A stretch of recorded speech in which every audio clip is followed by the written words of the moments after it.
So ഇന്ന് നമ്മൾ മനസ്സിലാക്കാൻ പോകുന്നത് അയഡിന്റെ ആരോഗ്യ ഗുണങ്ങളെ പറ്റിയാണ്. സർപ്രൈസിംഗ് ആയ ആരോഗ്യ ഗുണങ്ങളെ പറ്റിയാണ്.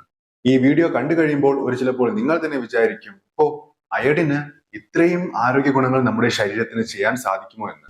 അത് മാത്രമല്ല, നിങ്ങളുടെ ശരീരത്തിൽ അയഡിന്റെ കുറവ് ഉണ്ടോ ഇല്ലയോ എന്ന് എങ്ങനെ സിമ്പിളായ ഒരു ടെക്നിക്ക് മൂലം കണ്ടുപിടിക്കാം.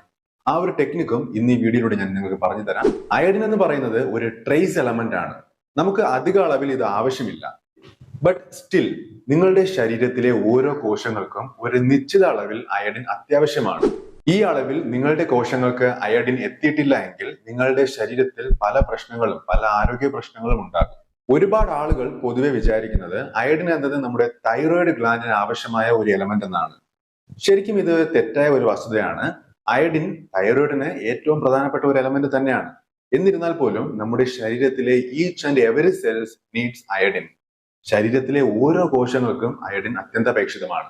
അതുകൊണ്ട് നിങ്ങൾക്ക് തൈറോയിഡ് രോഗലക്ഷണങ്ങളില്ല, തൈറോയിഡ് ഗ്രന്ഥി നല്ല രീതിയിലാണ് ഫംഗ്ഷൻ ചെയ്യുന്നുണ്ട് എന്ന് കരുതി നിങ്ങളുടെ ശരീരത്തിൽ അയഡിന്റെ കുറവില്ല എന്ന് തെറ്റിദ്ധരിക്കരുത്. ഇനി നമുക്ക് മെയിൻ കണ്ടന്റിലേക്ക് പോകാം.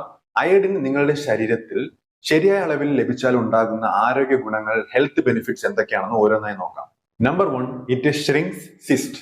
സിസ്റ്റ് എന്ന് പറഞ്ഞാൽ മുഴകളാണ്. മുഴകൾ ഉണ്ടാകുന്നത് തടയുന്നതിനും ഉണ്ടായാൽ അതിനെ ചുരുക്കി അതിനെ ഇല്ലാതാക്കുന്നതിനും അയഡിൻ അത്യന്താപേക്ഷിതമാണ്. ഉദാഹരണമായി പറയുകയാണെങ്കിൽ ബ്രസ്റ്റ് സിസ്റ്റ്, സ്തനത്തിൽ ഉണ്ടാകുന്ന മുഴകൾ, അതുപോലെ ഒവേറിയൻ സിസ്റ്റ്, അണ്ഡാശയത്തിലെ മുഴകൾ, യൂട്രൈൻ സിസ്റ്റ്, ഗർഭാശയത്തിലെ മുഴകൾ, ഇവയെ ചുരുക്കി അതിനെ ഇല്ലാതാക്കാൻ അയഡിൻ ഉപകരിക്കും. സിമ്പിളായി പറയുകയാണെങ്കിൽ അയഡിന്റെ ആന്റി ക്യാൻസറസ് പ്രോപ്പർട്ടിയാണ് ഇവിടെ പ്രവർത്തിക്കുന്നത്.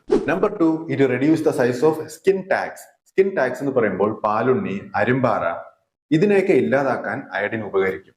Number 3, removal of scars. Scars എന്ന് പറയുമ്പോൾ ശരീരത്തിലെ പാടുകൾ. നമുക്കൊരു മുറിവുണ്ടായി അത് ഉണങ്ങിക്കഴിഞ്ഞാൽ ആ ഒരു ഭാഗത്തൊരു പാടുണ്ടായിരിക്കും. അതുപോലെ തന്നെ സർജറി കഴിഞ്ഞ ആളുകൾ എടുത്തു കഴിഞ്ഞാൽ സർജറി ചെയ്ത ഭാഗത്ത് ഒരു പാട് നിരന്തരമായി ഉണ്ടായിരിക്കും. ഈ പാടുകളൊക്കെ മാറ്റാൻ ഡെയിലി അയഡിൻ സൊല്യൂഷൻ അപ്ലൈ ചെയ്യുന്നത് നിങ്ങൾക്ക് ഉപകരിക്കും. അപ്പോൾ നിങ്ങൾക്കൊരു ഡൗട്ട് വരും, അയഡിൻ സൊല്യൂഷൻ അപ്ലൈ ചെയ്താൽ അവിടെ സ്റ്റെയിൻ രൂപപ്പെടില്ലേ എന്ന്. ഇന്ന് മാർക്കറ്റിൽ സ്കിന്നിൽ സ്റ്റെയിൻ രൂപപ്പെടാത്ത ക്ലിയർ ആയിട്ടുള്ള അയഡിൻ സൊല്യൂഷൻ ലഭ്യമാണ്.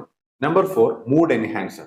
നിങ്ങൾ ഡിപ്രസ്ഡ് ആയിരിക്കുന്ന സമയത്ത് നിങ്ങളുടെ ഡിപ്രഷനെ മാറ്റി മൂഡ് എൻഹാൻസ് ചെയ്ത് നിങ്ങളെ ഹാപ്പി മൂഡിലേക്ക് കൊണ്ടുപോകാൻ അയഡിന് സാധിക്കും. ഇതിന്റെ എക്സാക്ട് മെക്കാനിസം, ഇതെങ്ങനെയാണ് പ്രവർത്തിക്കുന്നത് എന്ന് ഇതുവരെ കണ്ടുപിടിച്ചിട്ടില്ല, എക്സാക്ട് ആയി കണ്ടുപിടിച്ചിട്ടില്ല. But it may be due to, ഇത് ചിലപ്പോൾ നിങ്ങളുടെ തൈറോയ്ഡ് ഫംഗ്ഷനെ ഇംപ്രൂവ് ചെയ്യുന്നതിനാലായിരിക്കാം, അല്ലെങ്കിൽ നിങ്ങളുടെ ബ്രെയിനിൽ ചില ന്യൂറോ ട്രാൻസ്മിറ്റേഴ്സിന്റെ ഉൽപാദനം കൂട്ടുന്നത് കൊണ്ടായിരിക്കാം എന്നാണ് ചില ഗവേഷകർ അഭിപ്രായപ്പെടുന്നത്. Number 5, it shrinks stones in parotid gland. ഈ പരോട്ടിഡ് ഗ്ലാൻഡ് നമ്മുടെ കവിൾ ഭാഗത്ത് കാണുന്ന ഒരു ഗ്ലാൻഡ് ആണ്. നമുക്ക് ഉമിനീർ ഉൽപാദനത്തിന് സഹായിക്കുന്ന ഒരു ഗ്ലാൻഡ് ആണിത്. ഇതിൽ സ്റ്റോൺസ്, കല്ലുകൾ രൂപപ്പെടാനുള്ള സാധ്യത വളരെ ഏറെയാണ്. ഇതിൽ കല്ലുകൾ രൂപപ്പെടാതിരിക്കാനും രൂപപ്പെട്ട കല്ലുകളെ ന്യൂട്രലൈസ് ചെയ്യാനും നിർവീര്യമാക്കാനുമുള്ള കഴിവ് അയഡിനുണ്ട്. Number 6, cystic acne. അതായത് മുഖക്കുരു ഉണ്ടാകുന്നത് തടയാൻ അയഡിൻ കഴിക്കുന്നതോ അയഡിൻ അടങ്ങിയ ആഹാരങ്ങൾ കഴിക്കുന്നതോ അയഡിൻ സപ്ലിമെന്റ് എടുക്കുന്നതോ സഹായിക്കും. പല സമയങ്ങളിൽ നമുക്ക് മുഖക്കുരു ഉണ്ടാകുന്നതിന്റെ പ്രധാന കാരണക്കാരൻ എന്ന് പറയുന്നത് ഈസ്ട്രജൻ എന്ന ഹോർമോൺ ആണ്. ഈ ഈസ്ട്രജനെ കൺട്രോൾ ചെയ്ത് അതിനെ നോർമൽ ലെവലിലേക്ക് കൊണ്ടെത്തിക്കാൻ അയഡിൻ കഴിക്കുന്നതിലൂടെ സാധിക്കും. ഇങ്ങനെ മുഖക്കുരു ഉണ്ടാകുന്നത് ഒഴിവാക്കുകയും ചെയ്യാം. ഇതൊരു ട്രേസ് എലമെന്റ് ആണ്. അതായത് ഒരു ദിവസം നിങ്ങൾക്ക് ചെറിയ അളവിൽ മാത്രം ആവശ്യമായി വരുന്ന ഒരു എലമെന്റ് ആണ് ഈ അയഡിൻ എന്ന് പറയുന്നത്. ഇതിന്റെ RDA, റെക്കമെൻഡഡ് ഡെയിലി അലവൻസ് എന്ന് പറയുന്നത് 150 മൈക്രോഗ്രാം ആണ്. ബട്ട് ജപ്പാനിലെ മനുഷ്യരെ എടുത്തു കഴിഞ്ഞാൽ അവർ ഇതിന്റെ 100 മടങ്ങ് അധികമാണ് കഴിക്കുന്നത്. അവർക്ക് breast cancer, ovarian cancer, prostate cancer ഇവ ഉണ്ടാകുന്നതിന്റെ റിസ്ക്കും കുറവാണ്. ഇനി എങ്ങനെ നിങ്ങൾക്ക് അയഡിന്റെ കുറവ്, അയഡിൻ ഡെഫിഷ്യൻസി ശരീരത്തിൽ ഉണ്ടോ ഇല്ലയോ എന്ന് മനസ്സിലാക്കാം, അതിനുള്ള ഒരു സിമ്പിൾ ടെക്നിക് ഞാൻ ഇനി പറയാം. അതിനുവേണ്ടി നിങ്ങൾ ആദ്യം മെഡിക്കൽ ഷോപ്പിൽ പോയി ഒരു ചെറിയ ബോട്ടിൽ അയഡിൻ സൊല്യൂഷൻ വാങ്ങുക. അതിനോടൊപ്പം തന്നെ കുറച്ച് കോട്ടൺ ബോൾസ് വാങ്ങുക. എന്നിട്ട് വീട്ടിലെത്തിയിട്ട് നിങ്ങളുടെ കൈയിന്റെ ഉൾഭാഗത്തെ സ്കിന്നില് കുറച്ച് അയഡിൻ സൊല്യൂഷൻ എടുത്ത് അതിൽ കോട്ടൺ ബോൾ മുക്കി ആ ഉൾഭാഗത്തെ സ്കിന്നിൽ ജസ്റ്റ് ഒന്ന് റബ്ബ് ചെയ്യുക, ഒന്ന് തേക്കുക, ഒരു 2 ഇഞ്ച് ഡയമീറ്റർ അളവില്. അതിനുശേഷം 1 മണിക്കൂർ വെയിറ്റ് ചെയ്യുക. 1 മണിക്കൂറിന് മുൻപേ ഈ അയഡിൻ സൊല്യൂഷന്റെ സ്റ്റെയിൻ അപ്രത്യക്ഷമാവുകയാണെങ്കിൽ മനസ്സിലാക്കിക്കോളൂ, നിങ്ങൾക്ക് അയഡിൻ ഡെഫിഷ്യൻസി ഉണ്ട്.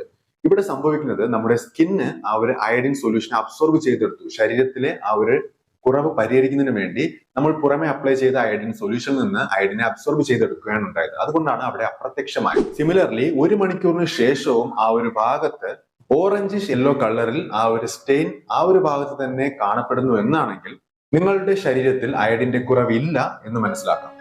സോ ഈ വീഡിയോ ഞാൻ ചെയ്തത് ഒരു മെഡിക്കൽ പർപ്പസിന് വേണ്ടിയിട്ടല്ല, ഒരു മെഡിക്കൽ അഡ്വൈസ് അല്ല, ഒരു ജനറൽ അവയർനെസ് മാത്രമാണ്. ഈ വീഡിയോ നിങ്ങൾക്ക് ഇഷ്ടപ്പെട്ടുവെങ്കിൽ ലൈക്ക് ചെയ്യുക, ചാനൽ സബ്സ്ക്രൈബ് ചെയ്യുക, അടുത്ത് കാണുന്ന ബെൽ ഐക്കൺ ക്ലിക്ക് ചെയ്യുക. പുതിയൊരു ഇൻട്രസ്റ്റിംഗ് ആയിട്ടുള്ള വീഡിയോയുമായി വീണ്ടും വരുന്നതുവരെ ഗുഡ് ബൈ.